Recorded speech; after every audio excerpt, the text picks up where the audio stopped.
Hello, everyone, and welcome to another episode of Finance with Anthony. So, today we're going to be looking at a few questions from the personal finance subreddit and, give our honest thoughts on these. Well, let's dive right in. So, the first one is feels like I'm losing money to save for a house. I have a good amount of cash in a high yield savings account, trying to save for my first property. I've been saving seriously from 2023, and I just feel like I'm possibly missing out on investing due to this. I know at the end of the day, it is the safest and most reasonable option, but I feel like I'm falling behind in life by not investing in stocks and taking advantage of possible gains. It's more of an emotion than something that is rooted in rationality, and it especially sucks when house prices keep climbing basically every quarter. So, my honest thoughts here is that you really need to think about when you do your take home pay, what is it that you actually want to achieve with your take home pay? And essentially, if you do have enough to invest, as you mentioned here, maybe think about diversifying what you want to invest in. So essentially, so you don't feel like you're always behind on your investments, maybe think about, like, okay, when you get your paycheck in and you have like a certain amount that you can invest, say, okay, how about I start to experiment a bit with like the stock market. So essentially, the safest thing you could do is actually invest in some index funds, which are usually track the market, like the S&P 500. You could do a little bit of that, or if there's particular stocks that you want to invest in, then you can do that as well. It all depends on a couple of factors, but the main factor is how risk averse you are. So essentially, if you're someone who loves to take on more risk, you can do individual stocks. If you're someone who's a little bit less risk adverse, you can actually do more of the index funds. Remember, there's no investment that's guaranteed, sadly. That's the way life is. But if you're not into like taking on too much risk, then you can continue to do what you're doing now, which is to save in your high yield savings account. And then when you do have enough in there to actually buy a home, then you just jump right in. What's the most important thing about home prices in most cases, that there it is volatile in the sense of, like, there is periods where maybe they'll go down slightly. There has been a crazy crash in the housing market in a long time, so you're not going to have the ability to just go out and buy a home fairly easily right now. So you're going to have a sizable down payment usually for the closing costs, for the down payment, for all the fees that are out there. So I would say don't lose hope. It sometimes takes years in order for you to develop like a decent amount of funds or real estate fund, and then pull out of it in order to buy a home. If you do decide to actually buy a home, maybe something that can accelerate this as well is, instead of like going for a single family home, usually a multi-family home allows you to get a more sizable loan because you potentially have income from your other units. So that is something else you can also look into. Alrighty, let's move on to the next question. Trying to get out of debt while in college and plan for the future. Looking for advice. I'm currently a 25F graduating from nursing school in 8 months. I wasn't the best with my finances in the past few years and have about 18K in credit card debts alongside about 30K in student loans and car payments of about $700 a month. I work part-time as a manager for a shipping company. I work as much as I can, but the time I get with nursing school makes it so I can only work about 20 to 30 hours a week. I feel like it's a decent income, but after amassing all the pains with credit cards, I don't feel like I can find space to get ahead and start paying cards off. I've really learned finances growing up, so I'm looking for advice on the best way to start paying off debt and plan for long-term stability.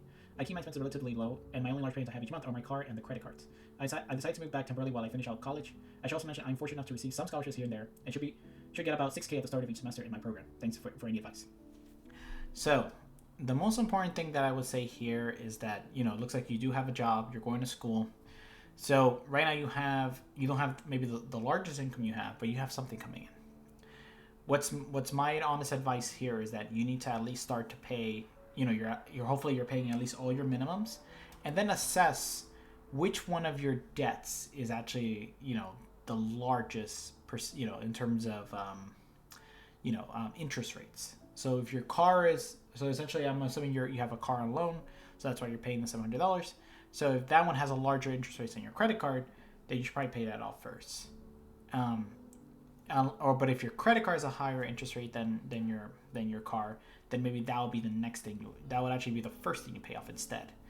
So all depend, at least from my perspective, the higher the interest, the quicker you want to get rid of it.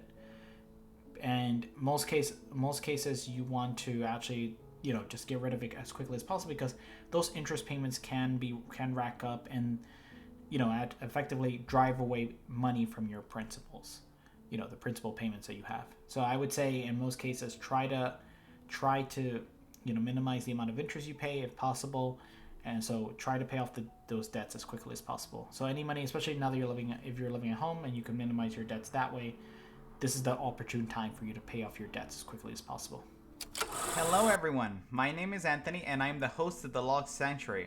I hope you've been enjoying our content so far, and if you have, please feel free to like and subscribe. Also, we have our website up here, and we also have some socials down here. And as always, leave your comments down below. Financial goals. Don't know where to go from here. Hello, I'm a 27M living in dual income household with one dependent 3-month-old. I graduated physical therapy school this year. My wife and I gross $120K in our savings and investing pretty much just started. We don't have any credit card debt, and we make about $8K per month. Rent is $1,750, utilities, 2 car payments $682, and other payments are minor subscriptions, gym, etc. After everything per month, we're left with around $5,400. We don't really have a savings built up yet, but our main goal is to build 3 to 6 month emergency savings, save for a home, and invest. Feel like I'm behind and don't really know how much to allocate to those 3 goals. Any advice is appreciated. So, you do have a decent sizable amount of money actually coming in, especially left over, $5,400. So I would say, since you don't really have much debt, then think about like your percentage allocations of what you want to do. So essentially, if you wanted to invest, like let's say 20% in stocks, then take that out of the equation. Let's say you wanted to invest into like a high yield savings account, you can actually put that in there. And then your next fund would be actually, your real estate fund.